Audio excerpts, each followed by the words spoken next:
Your knowledge of contract language is imperative. You must know what a violation looks like if you wish to be active in its cessation. It is important to understand that being active and knowledgeable affects your overall bargaining strength. Together, we can forge a more militant NALC.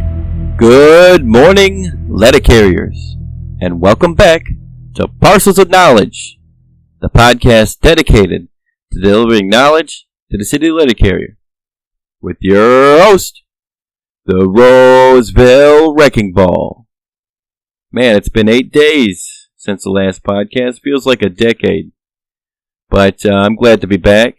I've been having a lot of issues at home, but I also have a lot of grievances to be filing, so sometimes there'll be a little bit of a break, but it's never going to go beyond the once a week that I promised to be doing episodes.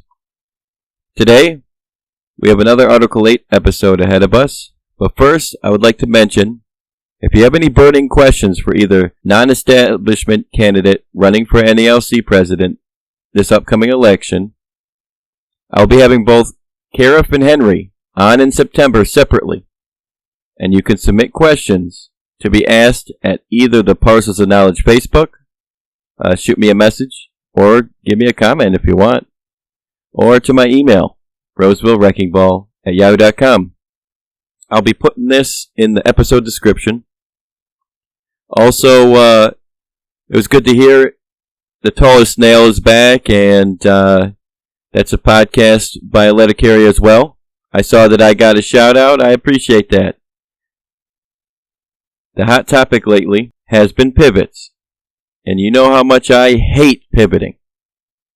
With pivoting here on the horizon, we need to be militant about fighting it. One violation that will be occurring is improper mandation via Article 8 of the National Agreement. This is probably my favorite grievance. This is probably the most commonly filed grievance across the whole country. Some have it worse than others, but most places have this violation occurring. It's sad to say, I have actually met some stewards who still don't understand it fully. It's not their fault. Everyone's learning. But, you know, let's get this going and get this filed if it's happening in your office. Article 8 may be complex, so it's a little bit harder to get into, but it's the kind of complex subject that once you understand it, it becomes kind of like second nature. Article 8 of the National Agreement governs hours of work. The core purpose of Article 8 is twofold: to provide a fair system for employees who want overtime, and to protect employees who do not. Remember, this episode is not going to talk about anything involving LMOUs, and there may be provisions in your LMOU that change the rules. Improper mandation happens when carriers are forced beyond their own agreed upon limits without first mandating those carriers who have agreed to work overtime when the need arises. Before defining improper mandation, one must understand who is on what overtime list for the quarter. Every quarter, carriers are able to sign up for the overtime status that they prefer. The overtime statuses are as follows. 1. Daily overtime desired list carriers. Those are carriers who have signed up to work overtime. They are typically obligated to work up to 12 hours a day and 60 hours a week. Management is required to use all available ODL carriers up to their contractual limits before mandating non-ODL carriers. Number 2. NSD overtime carriers. These carriers are carriers who have signed up to work overtime only on their own non-scheduled days. This is a new list. These carriers are held to an 8-hour day every day they work, unless they sign the prior list as well, which would allow them to work up to 12 hours on both their scheduled and non-scheduled day if you sign both lists. Now, number 3, we have the work assignment carriers. These are the employees who signed up on a separate ODL list agreeing to work overtime only on their route. Management must utilize them on their own routes before mandating non-ODL carriers. If you sign this list, you cannot sign the daily overtime list nor the NS day list. And number 4, no listers. These are employees who do not sign any overtime list. And Article 8 is designed to protect them from excessive overtime. They can only be mandated to work overtime as a last resort or in special circumstances. Carriers may sign any of these lists only at the beginning of each quarter. But once signed, the carrier may remove themselves at any time, and only the carrier may remove themselves. But just keep in mind that if you leave the list, you may still have to work the overtime scheduled for that day. It's not immediate. If they already scheduled you for overtime, then you'll have to work that for that day. Improper mandation occurs when management does not maximize those carriers who do wish to work overtime prior to mandating those carriers who do not wish to. Normally, they do this in a way to avoid penalty. They know they're violating the contract. A lot of times they're trying to hide from the higher ups. They're trying to get their numbers up. Sometimes it involves bonuses, but normally they do this on purpose. Now, before we get into the juice of the violation, though, we must understand one unfortunate caveat. Management's right to avoid penalty. And also, CCAs come into this equation only as auxiliary assistance. That means that they do not have to be maximized to 12 hours prior to forcing letter carriers off their own assignment, but they do have to be utilized for auxiliary assistance for a city carrier's own assignment. One thing you must take into consideration is each carrier's route and whether or not overtime is on their route or not. The national agreement allows management to mandate prior to maximizing the ODL in 2 separate occasions. One of them is to avoid penalty when a non-ODL carrier is working overtime on their own route when all the ODL carriers are in a penalty status. That's double time for those carriers who don't know what penalty means. It's not actually a penalty. That's just what they call it. That is when old ODL is scheduled to work 10 hours, management may make a non-ODL carrier work overtime on their own assignment. But this only applies to their own assignment. The other situation, management may mandate without maximizing the ODL, is if it fits into the rule of reason. This is a rule developed in relation to the letter carrier paragraph that allows management to mandate non-ODL carriers for small amounts of time if it would take a long time to provide auxiliary assistance. The perfect example would be if you call to ask management for help because you were going to go over by 20 minutes and the closest ODL to help you would take 20 minutes just to get to you. That's before they even complete the assignment. So management says, hey, can you do it? Again, the rule of reason only applies to your own bid assignment. If management gives you a pivot and you go over, this is improper mandation. Just because you are under 8 on your own assignment does not mean that it applies to the rule of reason. The rule of reason, once again, only applies to your own bid assignment. And this is the situation I think will be made worse in the upcoming months when volume picks up and they continue to try and mandate because they're so happy with how successful it was in the summer. So the main concept for improper mandation can be summarized like this. For those carriers who do not wish to work overtime, they will not sign any overtime list. Those non-overtime list carriers cannot be forced beyond 8 hours on their own assignment without the ODL being at 10 hours first. They also cannot be forced off of their assignment without the ODLs being forced to 12 hours first. For those stewards who are currently working on this issue, this is a mixture of many provisions in Article 8.5, such as G and D. So I would write an issue statement such as, did management violate Article 8.5 of the National Agreement in their scheduling of assignments on, and then you put in the date. If so, what is the appropriate remedy. That way you got the whole 8.5 encompassed, but you got to make sure you include it in the case file and you cite it appropriately. Additionally, you must have a general understanding of the regulars' routes despite what the documentation provides. Sometimes management doesn't keep their information accurate, which is kind of not surprising. Important information to review for this case would include the daily performance report.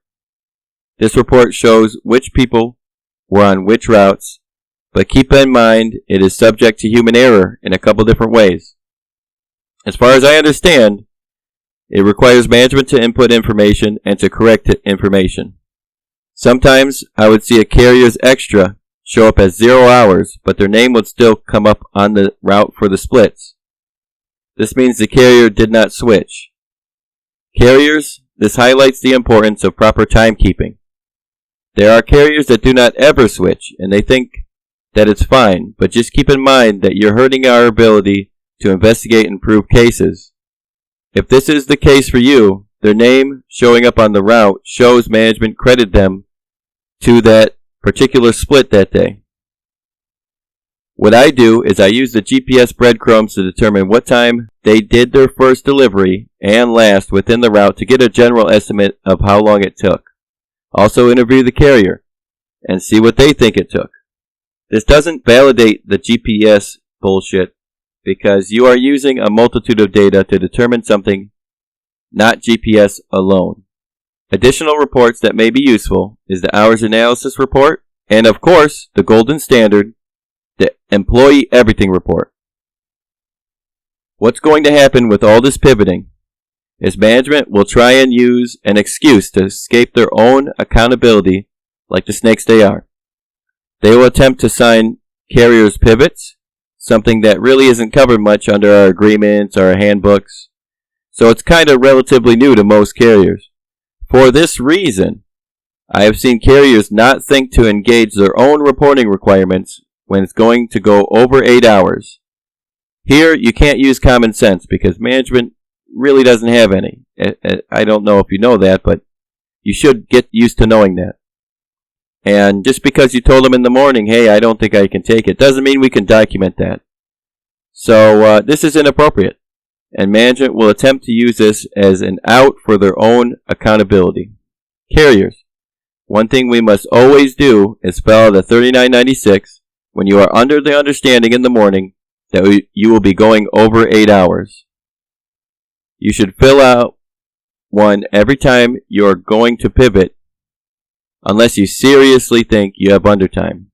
But, these routes are built to 8 hours. So everyone receiving a pivot should essentially go over 8 hours. If for some reason you thought you were okay and you were not, well, send management a message on the scanner as soon as you're aware that you will be going over 8 hours.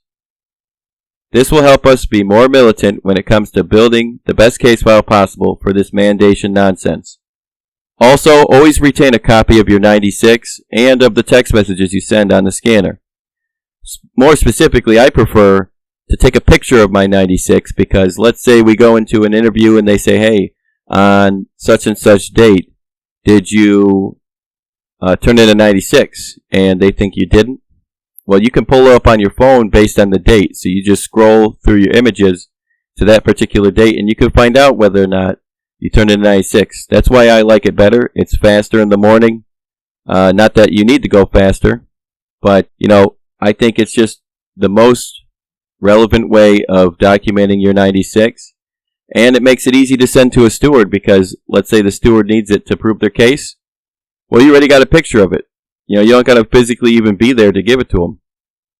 Now we're going to talk about the matter of an appropriate remedy. This is one of my favorite parts of any grievance. A crucial part of any grievance is the remedy. A remedy is designed to make the grievant whole and discourage future violations. If a steward wants to write the best remedies they can, they must understand general arbitration standards, one of which comes into play here. I'm sure there's many, but I'm going to talk about one. Keep in mind the guiding principle that arbitrators do not like remedies above what they would consider restoring the status quo ante. Essentially, remedies are based on entitlements.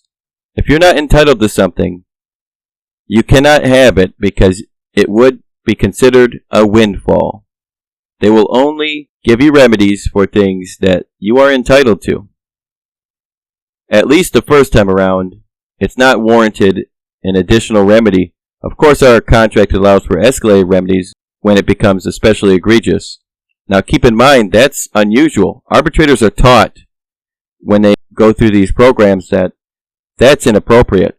A lot of arbitrators go through the same training as if they were general arbitrator, like doing court stuff, not just union stuff. So like if I had a contract with somebody with my vending machine, and I said every time they shake the vending machine that I gotta come in and repair it, but it's not in our contract that there's any escalated remedy, an arbitrator would never give them an escalated remedy, no matter how many times. If you had to come in and repair it 100 times, they don't care. Because it's not in the contract, it's a windfall, so it's just generally not an accepted thing. That's why it's so hard to do escalated remedies with arbitrators, because they're built not to accept them. So we got to be especially overwhelming with our escalated remedies. But with that being said, the following 4 things would like to be covered. For the ODL carrier, if an ODL carrier was improperly bypassed for overtime that was instead given to a non-ODL carrier, the appropriate remedy is for the bypassed ODL carrier to be paid for the hours they were deprived of at the appropriate overtime rate. Overtime or penalty, depending on the day, depends on their work hours. Because they were supposed to be maximized prior to the non-ODL being mandated. This created a pecking order. Pecking orders naturally establish entitlements. This will be the easiest part of the remedy to achieve because it literally fits the definition of an appropriate remedy because it's exactly what was entitled. Just understand there's no pecking order on the ODL. But there is a pecking order between the non-ODL and the ODL. Obviously, ODL gets it up to 12 first. Now for the mandated non-ODL carriers, if a non-ODL carrier was improperly mandated to work overtime, the standard remedy is often nothing but a stop order to begin with.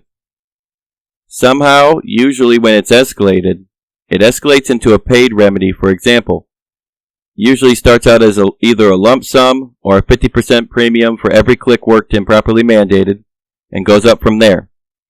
Personally, I think that escalation is inappropriate. Well, that particular escalation, because the carrier was deprived of time off, not money. It should escalate into administrative leave in the amount that they were mandated, but for some reason both the USPS and NALC dropped the ball on this issue. I'm not sure how, to be honest, because administrative leave would fit into the entitlement of the non-ODL. So it would just make sense to an arbitrator. I'm not sure how we fell astray with this. It's very, very, very rare for us to get administrative leave as an escalation. I just think our national didn't fight hard enough. It seems like they encourage us not to ask for administrative leave. Cease and desist. In cases where management has a history of repeated violations and repeated cease and desists, we would have to escalate from there. But every violation should be met with a cease and desist order, or a stop order that is similar in nature if you do it at the local level. But if you're sending it out of the office, always ask for a cease and desist and see what you get. It's intended to be a directive for management to stop violating the contract in the future. Of course, they should already stop violating it because they already agreed not to violate it. That's what the contract is. It's an agreement between the parties. But for some reason, like I said before, this is part of overwhelming so that you can get escalated remedies. Your cases must be overwhelming in order to achieve an escalated remedy. So you must get 1,000,000 stop orders in order to first escalate it. Not that I think you should, but that's just the way our system works. Additionally, one must always put a sunset clause for payments in any case, but every case that has a monetary remedy especially. this violation always incurs a monetary remedy. Sunset clauses are important because it sets a time limit for management to pay. Otherwise, they could attempt to play ignorant and pay a year later, claiming they didn't know the intent of the settlement in that regard. An example of a sunset clause is at the bottom of my settlements.